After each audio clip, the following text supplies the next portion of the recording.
Assalamualaikum warahmatullahi wabarakatuh. Yang terhormat Bapak Kepala Sekolah, yang kami hormati Bapak Ibu yang luar biasa, yang hebat. Alhamdulillah hari ini kita bisa berkumpul dalam rangka diseminasi penyebaran pemahaman dan penerapan budaya positif di kelas oleh Ibu Rina Maida Hafidriana SPD, calon guru penggerak angkatan 7. Bapak Ibu, marilah kita awali acara pagi hari ini dengan bacaan basmalah bersama-sama. Selanjutnya langsung saja kepada rekan kami Ibu Rina Maida Hafidriana SPD untuk menyampaikan materi terkait dengan budaya positif di kelas. Waktu dan tempat kami berikan sepenuhnya. Terima kasih. Bismillahirrahmanirrahim. Assalamualaikum warahmatullahi wabarakatuh. Waalaikumsalam warahmatullahi wabarakatuh. Salam dan bahagia Bapak Ibu hebat. Salam. Salam guru penggerak. Bergerak, tergerak, menggerakkan. Tepuk tangan. Perkenalkan, nama saya Rina Maida Hafidriana dari SD Negeri Ciporos 03, Kecamatan Karangpucung, Kabupaten Cilacap. Saya ucapkan selamat datang kepada Bapak Ibu guru hebat. Mari kita belajar bersama, saling berkolaborasi dalam memaparkan budaya positif di sekolah. Budaya positif. Sering kita dengar budaya positif ya Bapak Ibu. Budaya positif pada pertemuan kita kali ini kita mulai terapkan. Misalnya ini ada simbol. Yang pertama simbol apa ya itu? HP. Ya, dalam penyampaian materi pada hari ini kita biasakan berbudaya positif untuk mematikan atau men-silent HP supaya tidak terganggu saat pelaksanaan pemaparan materi. Kemudian gambar yang kedua ini adalah tidak berbicara saat ada pemateri mendengarkan, atau kalau di sekolah jika Bu guru sedang menyampaikan materi, anak-anak mendengarkan dengan baik. Kemudian ada melambaikan tangan jika ada pertanyaan, Bapak Ibu boleh melambaikan tangan. Kemudian itu ada buku dan pulpen. Silakan Bapak Ibu apabila ada informasi baru, hal-hal yang penting silakan dicatat. Kemudian gambar yang terakhir adalah gambar jam ya. Kita sepakat bersama dalam penyampaian materi pada pagi hari ini kita harus tepat waktu. Sepakat ya? Oke. Untuk menambah semangat kita pada pagi hari ini saya akan ada is breaking. Mungkin Bapak Ibu sudah tahu nyanyian lagu Marina Menari. Sudah bisa, ayo silakan berdiri semuanya. Dijumpa di sini kameranya. Oke, saya tunjukkan yang pertama Marina. Marina tangannya di dada.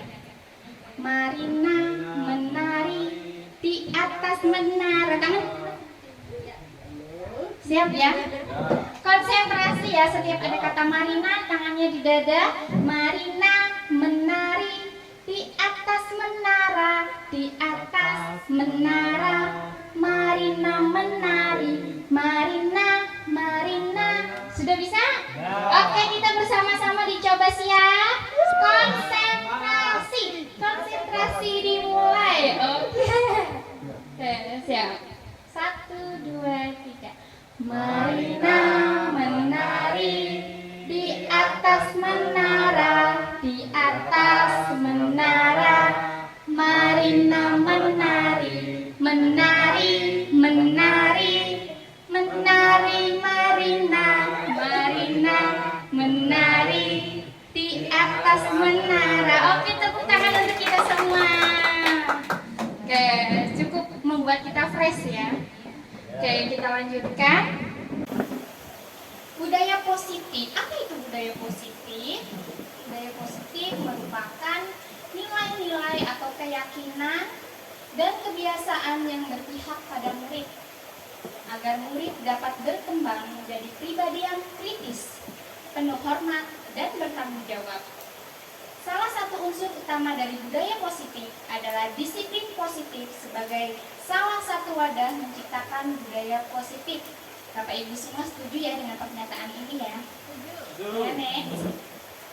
Pada pagi hari ini kita akan belajar tentang konsep utama modul budaya positif. Yang pertama kita akan belajar bagaimana perubahan paradigma dalam pembelajaran, kemudian disiplin positif dan nilai-nilai kebijakan universal. Selanjutnya teori motivasi, hukuman, penghargaan, dan restitusi. Kemudian ada 5 posisi kontrol. Kemudian kita akan belajar kebutuhan dasar manusia yang berkualitas.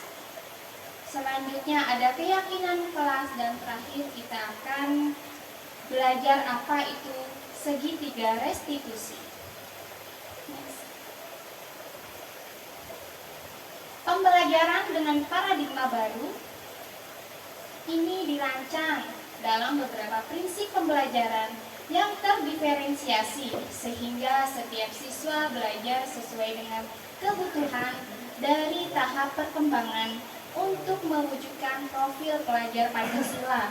Seperti Bapak Ibu guru ketahui bersama bahwa pada belakangan ini pemerintah sedang gencar-gencarnya meminta untuk semua para Bapak Ibu guru hebat, terlebih kita ya Bapak Ibu guru yang masih muda, untuk belajar mengoperasikan platform Merdeka Mengajar. Di situ sudah jelas tujuannya, yaitu untuk menciptakan profil generasi pelajar Pancasila. Ada yang masih ingat apa saja isinya? Ya, coba. Apa ya? Yang pertama, beriman dan bertakwa kepada Tuhan Yang Maha Esa dan berakhlak mulia. Kemudian mandiri, bernalar kritis, kreatif, gotong royong, dan berkebinekaan global. Oke, tepuk tangan untuk kita semua. Kita sering ya, dari kecil kita sering mendengar kata-kata disiplin. Sebenarnya apa sih itu disiplin? Ada yang tahu Bapak Ibu?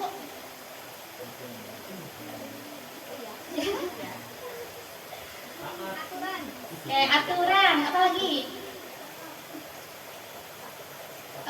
Patuh, kepatuhan. Apa lagi? Hukuman. Ya, ada hukuman, ada aturan. Kepatuhannya berkaitan erat dengan disiplin. Oke, next. Jadi disiplin itu berdasarkan pendekatan teori kontrol menurut Stephen Popper. Itu yang pertama, Anda tidak bisa mengontrol orang lain, hanya Anda yang dapat mengontrol diri Anda sendiri. Benar ya? Kita tidak bisa mengontrol orang harus berbuat apa, tapi kita sendiri yang bisa mengontrol diri kita sendiri. Berikutnya, semua perilaku memiliki tujuan. Jadi, setiap perilaku yang dilakukan oleh seseorang itu pasti ada tujuannya. Baik perilaku itu positif atau negatif, pasti ada penyebabnya. Yang ketiga, model berpikir menang-menang. Yang keempat, kolaborasi dan konsensus menciptakan pilihan-pilihan baru. Oke, apa itu disiplin? Selanjutnya yang pertama berdasarkan Ki Hajar Dewantoro. Untuk menciptakan murid yang merdeka, syarat utama adalah harus ada disiplin yang kuat. Mulai dari disiplin diri, berdasarkan motivasi internal. Berikutnya berdasarkan Dianegosen. Nih, ada Dianegosen, itu disiplina, artinya belajar. Disiplin itu juga berarti murid atau pengikut. Disiplin berkonotasi dengan disiplin diri yang dapat membuat seseorang menggali potensinya kepada sebuah tujuan yang dihargai dan bermakna. Belajar itu mengontrol diri dengan menggali potensi kita agar tercapai tujuan yang mulia, yaitu menjadi seseorang yang kita harapkan. Next. Disiplin positif juga dimaknai menjadi sesuatu yang dilakukan seseorang pada orang lain untuk mendapatkan kepatuhan. Kita cenderung menghubungkan disiplin dengan hukuman. Sebagai pendidik, tujuan kita adalah menciptakan anak-anak yang memiliki disiplin diri sehingga mereka bisa berperilaku dengan mengacu pada nilai-nilai kebajikan universal dan memiliki kebajikan motivasi intrinsik, bukan ekstrinsik. Motivasi intrinsik di sini adalah motivasi yang berasal dari dalam diri kita sendiri. Sedangkan motivasi ekstrinsik adalah motivasi yang berasal dari luar. Yang next. Disiplin positif merupakan salah satu cara penerapan disiplin yang bertujuan untuk menumbuhkan kesadaran serta memberdayakan anak untuk melakukan sesuatu tanpa sogokan, ancaman maupun hukuman. Nilai-nilai kebajikan universal yang pertama itu ada sifat-sifat positif manusia yang merupakan tujuan mulia yang ingin dicapai oleh setiap individu. Kemudian setiap perilaku itu memiliki tujuan tadi berdasarkan William Burroughs. Kemudian kita mengaitkan nilai-nilai kebajikan yang diyakini seseorang, maka motivasi intrinsik akan terbangun dengan sendirinya sehingga menggerakkan motivasi dari dalam untuk berubah. Dan kesemua ini akan mencapai pada profil pelajar Pancasila akan terbentuk di situ. Lanjut. Kebutuhan dasar manusia itu ada 5 ya. Yang pertama adalah kebutuhan untuk bertahan hidup. Yang kedua, kebutuhan akan kasih sayang dan rasa diterima. Yang ketiga, kebutuhan akan penguasaan. Yang keempat, kebutuhan akan kebebasan. Yang kelima, kebutuhan akan kesenangan. Lanjut. Selanjutnya, teori motivasi perilaku manusia. Dalam teori motivasi ini terdapat 2 motivasi, yaitu ada motivasi intrinsik dan motivasi ekstrinsik. Motivasi ekstrinsik itu berasal dari luar. Misalnya, yang pertama untuk menghindari ketidaknyamanan atau hukuman. Apa yang akan terjadi jika saya tidak melakukannya? Mungkin nanti anak akan mendapatkan guru, misalnya kita mengerjakan tugas lebih banyak 2 kali lipat, atau misal anak nanti suruh membersihkan WC. Itu biasanya hukuman-hukuman yang sering kita berikan kepada siswa agar siswa taat terhadap aturan. Kemudian motivasi yang kedua yaitu untuk mendapatkan imbalan dari orang lain. Terkadang anak atau seseorang itu akan berpikir, apa yang akan saya dapatkan jika saya melakukannya? Jadi motivasi itu masih berasal dari luar. Oh, jika saya bisa mengerjakan PR dengan nilai 100, saya akan mendapatkan hadiah bintang dari bu guru, atau saya akan mendapatkan es krim dari bu guru, begitu. Kemudian motivasi yang ketiga untuk menjadi orang yang mereka inginkan atau menghargai diri sendiri dengan nilai-nilai yang mereka yakini. Saya akan menjadi orang seperti apa jika saya melakukannya. Nah, ini adalah motivasi yang baik yang berasal dari dalam diri seseorang atau diri siswa. Di sini ada konsep disiplin dengan identitas gagal. Kenapa identitas gagal? Ternyata pemberian hukuman dan penghargaan kepada siswa ini merupakan konsep disiplin dengan identitas gagal. Berarti kurang tepat jika kita terus melakukan hukuman dan penghargaan terhadap siswa. Mengapa? Karena pemberian hukuman itu yang pertama dapat menyakitkan siswa, dan itu membuat mereka merasa membekas dan merasa takut. Misalnya, siswa tidak sengaja memecahkan kaca di kelas, kemudian siswa dimaki-maki oleh pak guru, bu diberikan marah, diberikan sanksi yang sangat besar, suruh berlari keliling lapangan atau membuat ungkapan perminta maaf keliling sekolah, itu membuat siswa merasa malu.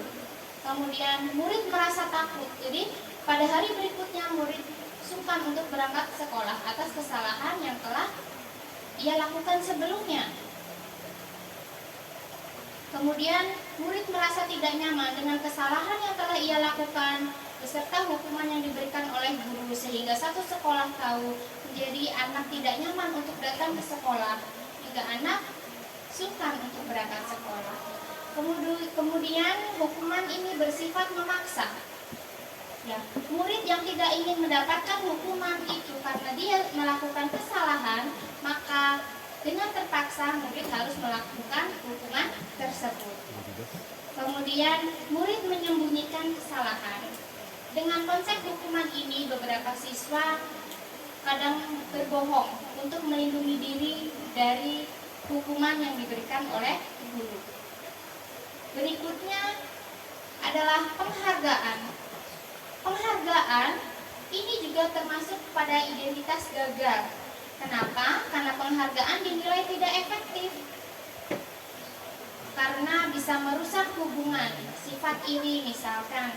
Oh, yang juara hanya itu-itu saja, jadi membuat teman yang lainnya sungkan, tidak termotivasi untuk mengejar ketercapaian keberhasilan. Misalnya ranking 1, ranking 1 pasti si A, sudah saya hanya sampai di sini begitu. Jadi siswa terkadang merasa iri. Kemudian mematikan kreativitas siswa dengan tidak adanya motivasi dari siswa yang bukan ranking 1. Kemudian menghukum dengan sistem ranking. Jadi pemberian ranking ini bisa bersifat menghukum. Misalnya pada siswa yang biasa ranking 1, kemudian pada semester berikutnya tidak mendapatkan ranking 1, maka dia akan merasa terhukum. Padahal nilai dia dari semester 1 ke semester 2 itu sudah tinggi, tapi karena di ranking dia turun menjadi ranking 2, dia akan merasa terhukum. Berikutnya, merampas hak dan menghargai dirinya. Nah, ini sangat mengganggu sekali terhadap kepribadian siswa, perkembangan psikologis siswa begitu. Jadi kita sepakat ya Bapak Ibu bahwa pemberian hukuman dan penghargaan ini tidak baik. Untuk evaluasi ke depan, kita kurangi memberikan hukuman dan penghargaan kepada siswa. Sepakat ya Bapak Ibu semuanya? Next. Selanjutnya, konsep disiplin dengan identitas sukses. Nah, di sini konsekuensinya apa? Penguatan jangka pendek. Kemudian kita perlu memonitoring secara berkelanjutan. Kemudian kita juga perlu memberikan stimulus dan respon kepada murid sehingga murid bisa menghormati peraturan yang berlaku. Kemudian restitusi. Dengan melakukan restitusi ini, murid dapat bertanggung jawab untuk segala perilaku yang ia lakukan. Kemudian murid bisa fokus pada pemecahan masalah jangka panjang. Murid menghormati dirinya dan orang lain, dan teori kontrol, dirinya memegang kontrol.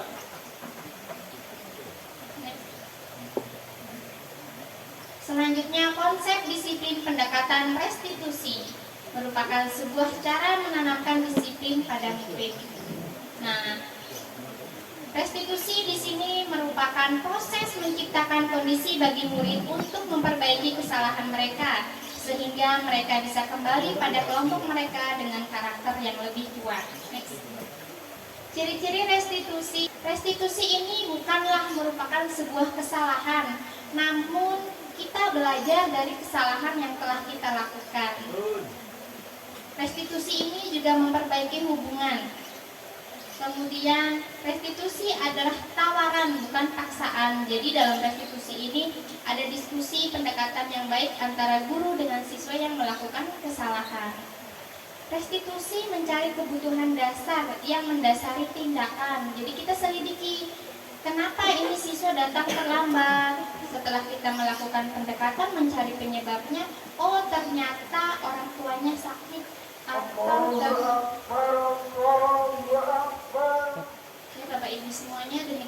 tadi ciri-ciri dari restitusi. Next.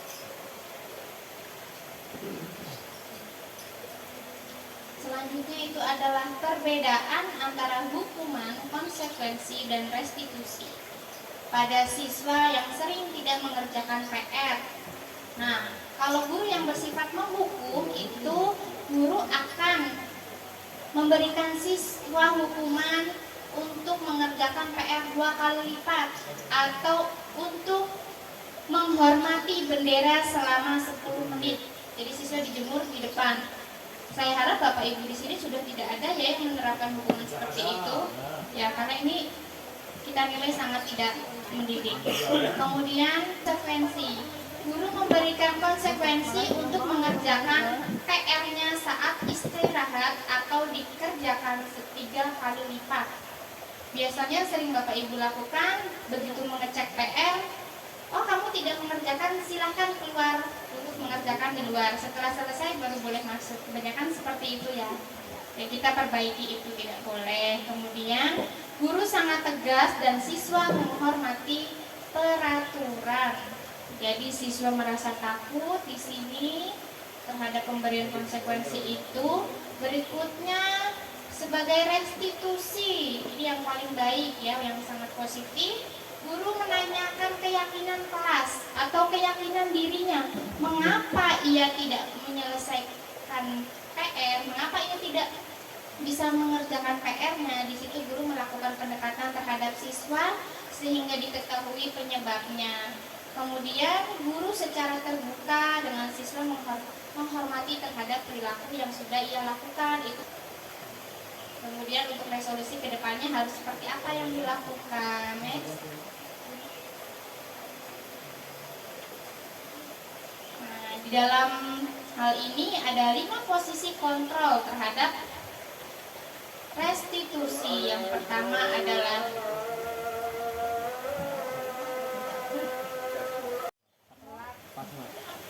oke, Bapak Ibu, kita lanjutkan. Berikutnya kita belajar bahwa di dalam penerapan restitusi ini kita ada 5 posisi kontrol.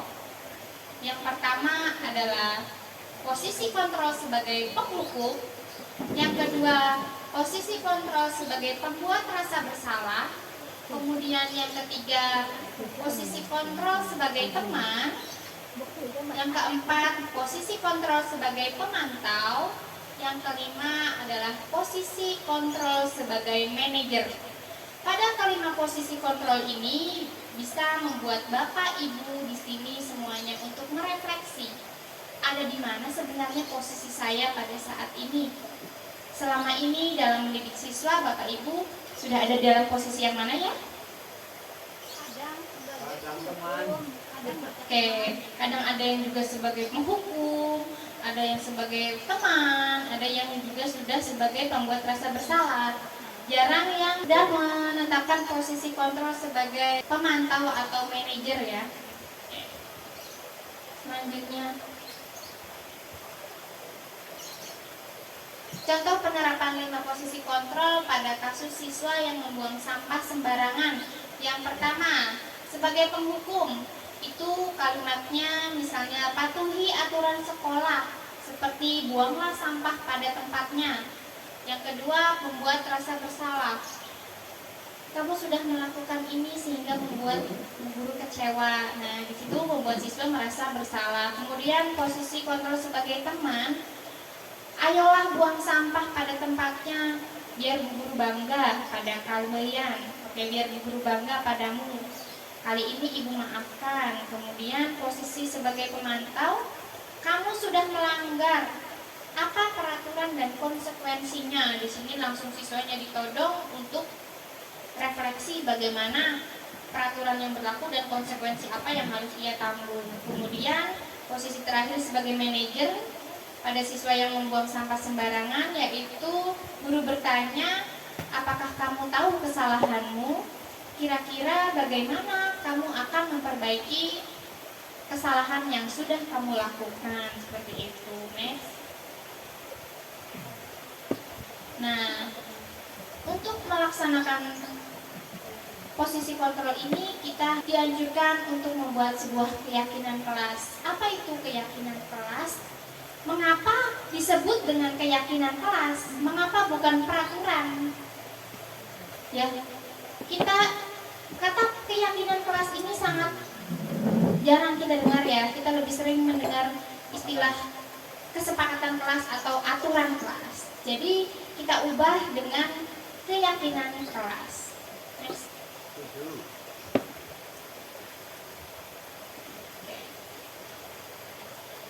Misalnya ada keyakinan contoh, mengapa kita memiliki peraturan harus menggunakan helm saat mengendarai sepeda motor? Kenapa coba? Karena Biar aman, Bu. Ya, untuk keselamatan, kemudian untuk menghindari tilangan, ya. Oke. Jadi itu tidak sepenuhnya kesadaran dari dalam diri kita ya. Kemudian mengapa kita memiliki peraturan 3M menggunakan masker? Kenapa? karena takut virus. Ya, takut virus untuk alasan kesehatan ya. Oke, next. Bagaimana penerapannya di sekolah? Yang pertama, kita berusaha untuk selalu memahami persoalan terlebih dahulu dan tidak gegabah dalam menghukum anak jika melakukan kesalahan. Kemudian kita harus mencari tahu bagaimana cara untuk menggali kesalahan yang telah siswa buat, apa penyebabnya, kemudian kita bisa mencari solusinya bersama. Next.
kedua, mengerjakan PR dengan penuh rasa tanggung jawab.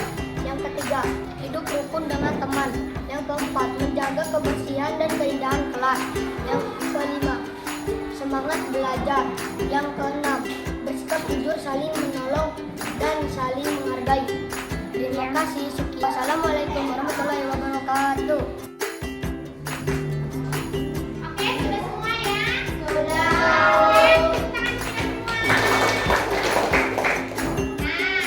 Semoga dengan kesepakatan kelas yang sudah kita buat bersama, kita dapat menjalankannya dengan baik, sehingga pembelajaran dapat berjalan dengan lancar dan tertib.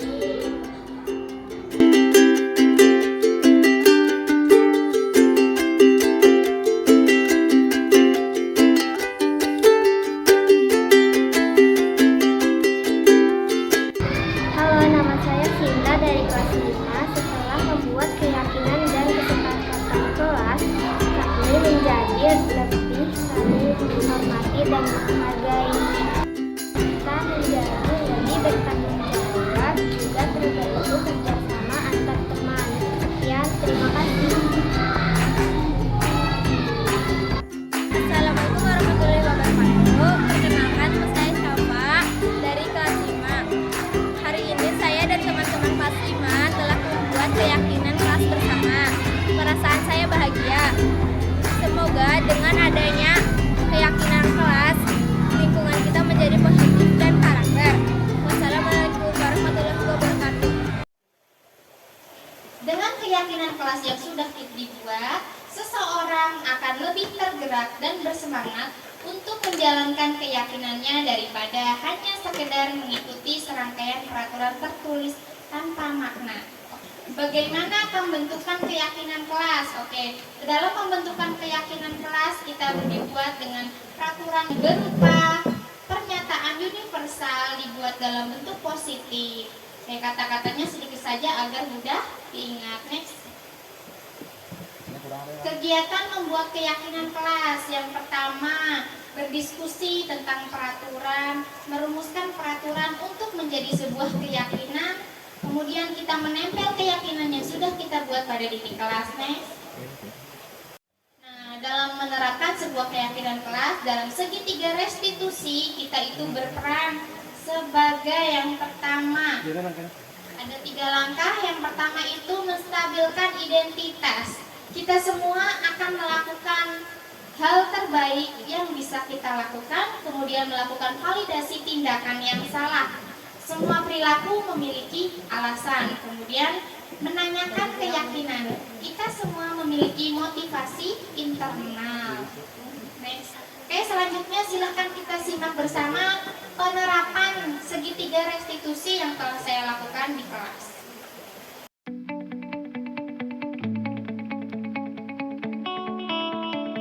Assalamualaikum warahmatullahi wabarakatuh.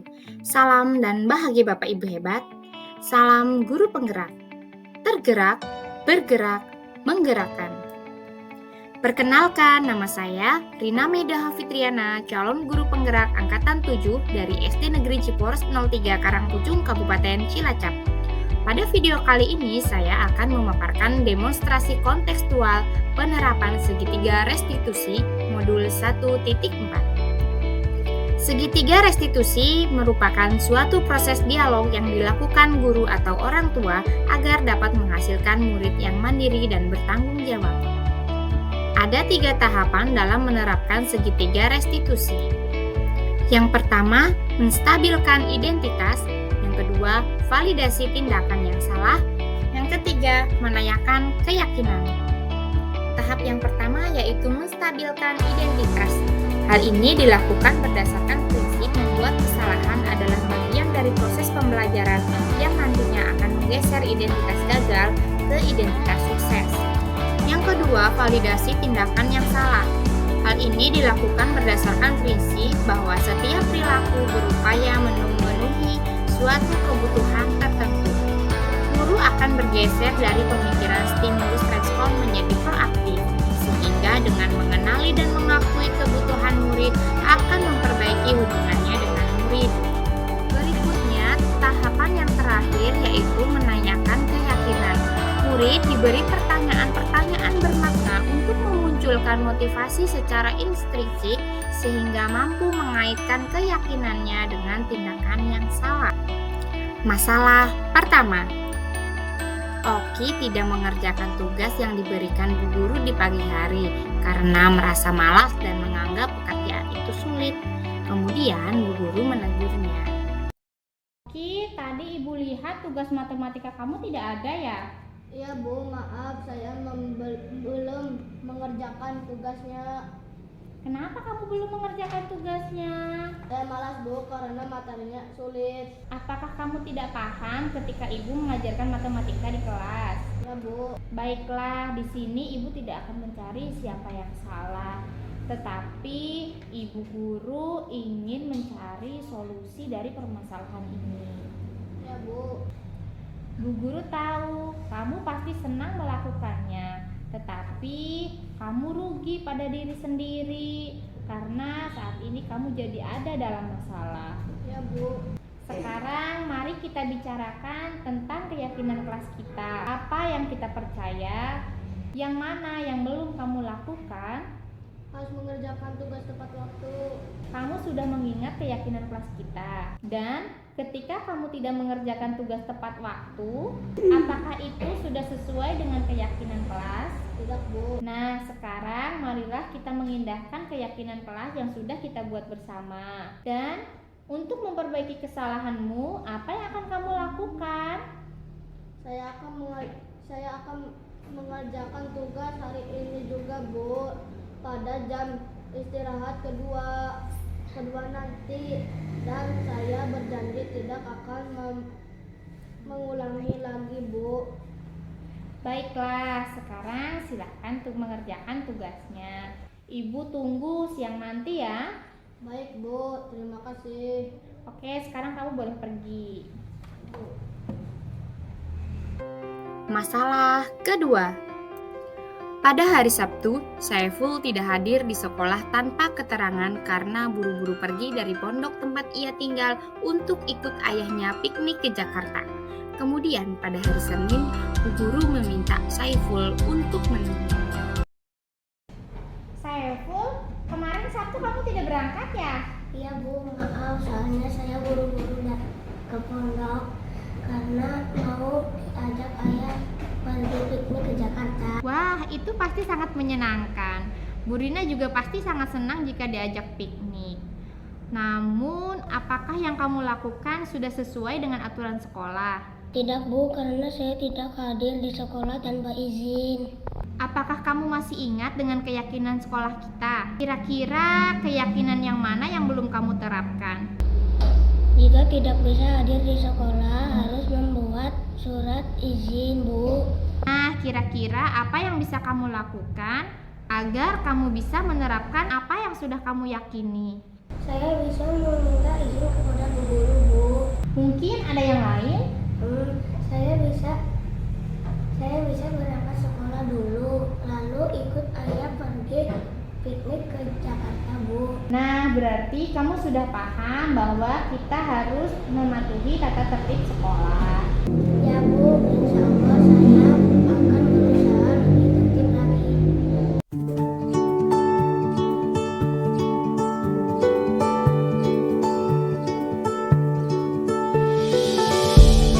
Demikianlah contoh penerapan segitiga restitusi. Semoga bisa memberikan gambaran kepada Bapak Ibu untuk mencoba menerapkannya di sekolah Bapak Ibu masing-masing. Oke, selanjutnya kita tiba pada refleksi dan tindak lanjut. Refleksi dari kegiatan kita hari ini yaitu anak lebih antusias melaksanakan keyakinan kelas karena keyakinan yang dibuat secara bersama-sama. Kemudian anak memiliki kesadaran diri untuk bertanggung jawab jika tindakan mereka tidak sesuai dengan keyakinan kelas.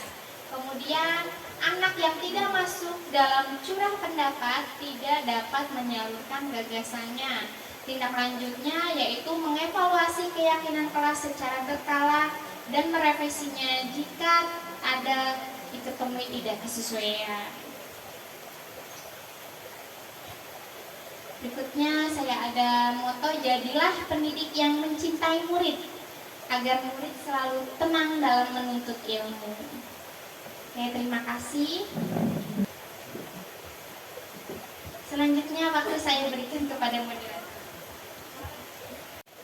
Oke, Bapak Ibu, demikian tadi pemaparan materi dari rekan kita Ibu Rina. Tepuk tangannya Bapak Ibu.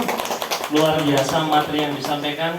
Dan sesi berikutnya adalah sesi barangkali tanya jawab atau mungkin menanggapi nih Bapak Ibu.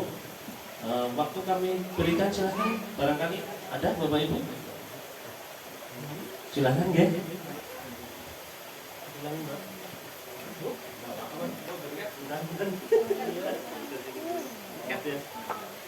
Oke, baik Pak Gunawan, kami persilakan.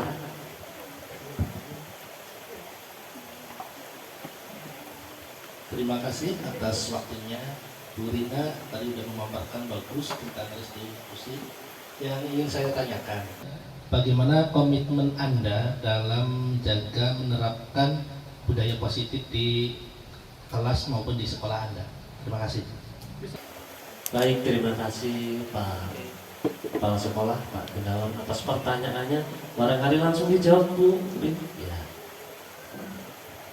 Oke, terima kasih atas pertanyaannya. Saya akan menjawab bagaimana cara penerapan budaya positif ini lebih berjalan dengan baik.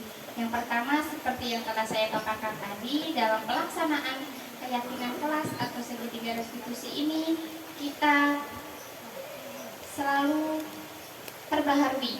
Kita coba trial and error, kita coba kalau gagal, kita coba lagi, gagal, kita coba lagi. Kemudian kita melakukan studi kasus dari permasalahan-permasalahan yang telah dialami di sekolah, itu sudah baik atau tidak, kita perbaiki terus. Jadi ke depan dalam penerapan budaya positif kita selalu perbaharui. Terima kasih. Ya, demikian ya jawaban dari Ibu Rina. Ya. Selanjutnya Bapak Ibu barangkali ada yang menanggapi, silakan. Ada lagi nggih? Kami masih beri kesempatan. Ada lagi Bapak Ibu, silakan. Ya, silakan Ibu Niken atau Mbak Niken, boleh di depan. Ya, terima kasih atas kesempatannya. Di sini saya akan memberikan tanggapan ya atas pemaparan Ibu Rina tadi tentang disiplin budaya positif. Saya merasa sangat senang ya di sini karena materi yang disampaikan itu sangat-sangat memberikan ilmu baru kepada saya untuk merefleksi diri. Saya menjadi guru harus lebih menjadi menjadi guru yang kontrol diri gitu ya tadi ya. Nah, selanjutnya saya merasa apa yang saya lakukan di kelas itu kan sudah bagus, tentang pemberian hukuman, pemberian punishment kepada siswa. Ternyata ada sesuatu yang lebih tepatnya lagi, yaitu segitiga restitusi. Ya, seperti itu. Terima kasih. Oke, terima kasih dari Mbak siapa tadi saya lupa ya? Mbak Niken, luar biasa refleksinya, tanggapannya. Dan Bapak Ibu, barangkali ada lagi tidak ya? Cukup ya? Oke, terima kasih. Mudah-mudahan apa yang disampaikan oleh rekan kita Ibu Rina bermanfaat ya untuk kita semua sebagai guru. Tadi sudah disampaikan panjang kali lebar. Mudah-mudahan kita semuanya bisa mempraktekkan apalagi tadi ilmu baru restitusi. Bapak dan Ibu yang kami hormati, rangkaian acara sudah kita lalui bersama dan mari kita akhiri acara siang hari ini dengan bacaan hamdalah bersama-sama. Mari alhamdulillahirabbil alamin. Demikian dari kami selaku moderator, apabila banyak kekurangan kami mohon maaf yang sebesar-besarnya. Wassalamualaikum warahmatullahi wabarakatuh. Waalaikumsalam warahmatullahi wabarakatuh.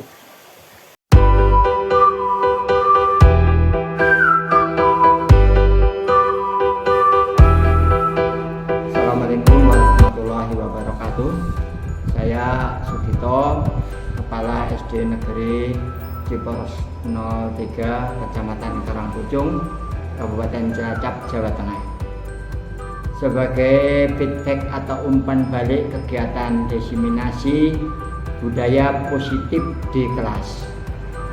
Setelah saya mengikuti kegiatan ini, banyak hal sekali yang baru berubah, isu-isu yang berkembang pada zaman dahulu dan atau masih diterapkan pada sekolah kebanyakan yang tidak relevan. Kemudian diterapkankah paradigma baru yang relevan dengan kurikulum saat ini, yaitu dengan tujuan pembelajaran agar kegiatan-kegiatan tersebut meningkat, yaitu dengan adanya mencetak generasi pelajar Pancasila. Menurut saya kegiatan dari guru penggerak ini sangat membantu dan sangat dibutuhkan. Oleh karena itu, kita sangat mensupport dan sangat mendukung adanya calon guru penggerak di lingkungan sekolah kami. Terima kasih. Assalamualaikum warahmatullahi wabarakatuh. Assalamualaikum warahmatullahi wabarakatuh. Perkenalkan, nama saya Siti Fatmawati, guru SD Negeri Ciporos 03. Di sini saya akan menyampaikan berdasarkan kegiatan desiminasi yang telah dilaksanakan di SD kami, saya mendapatkan informasi terbaru, terutama pada bagian restitusi.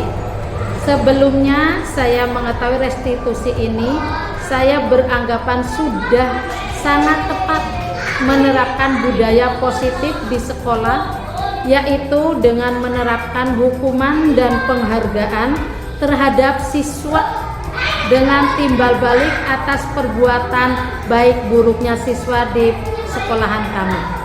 Namun ternyata setelah kami mengikuti kegiatan desiminasi di sekolahan kami, ada yang lebih baik lagi, yaitu dengan cara restitusi yang dinilai lebih ramah terhadap anak. Hal ini membuat saya merefleksi diri akan diterapkan pada sekolah kami. Dan semoga kedepannya Ibu Rina sebagai CGP dalam menjadi perintis dalam menciptakan sekolah ramah anak di Korwil Bidik Karangpucung akan lebih baik lagi, terutama di SD Negeri Ciporos 03. Terima kasih.